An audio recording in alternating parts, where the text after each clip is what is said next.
For decades, the Democratic Party has been the beneficiary of labor union support. But when Wisconsin Governor Scott Walker cut collective bargaining rights for workers almost 5 years ago, public union membership dropped by half.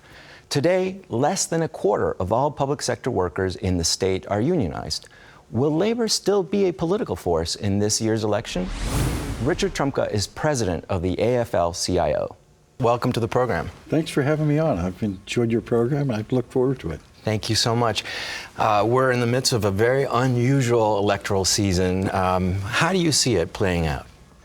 You know, it is unusual indeed because too many people are using harsh words, divisive, trying to run on hatred.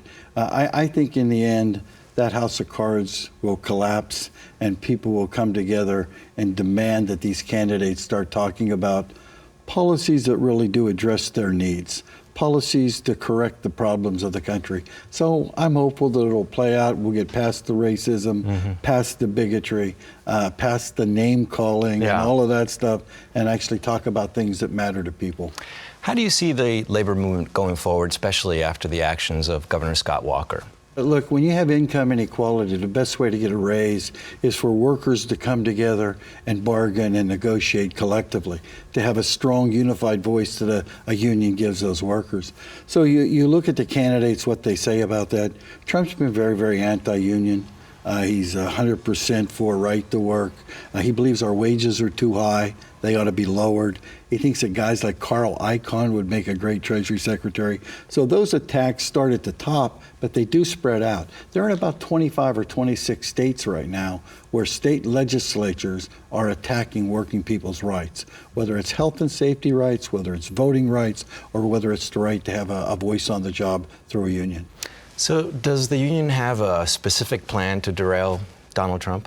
Well, Donald Trump's policies and his bigotry and his outrageousness are going to derail Donald Trump. What we're doing is we'll be going door to door. We'll be doing leafleting at our work sites. We'll be doing phone banks and giving them the facts.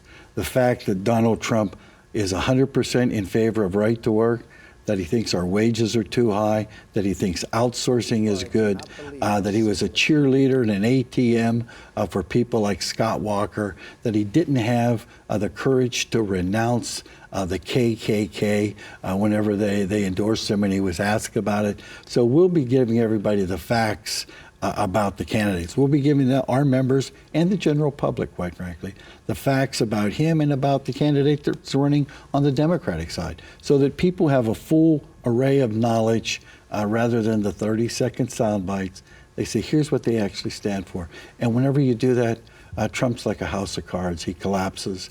And when you show he's a bigot, when you show he's a racist, when you show how divisive he is, you show how he's running on hatred and fear as opposed to hope and policies to get us out of this, it's easy for the House to collapse.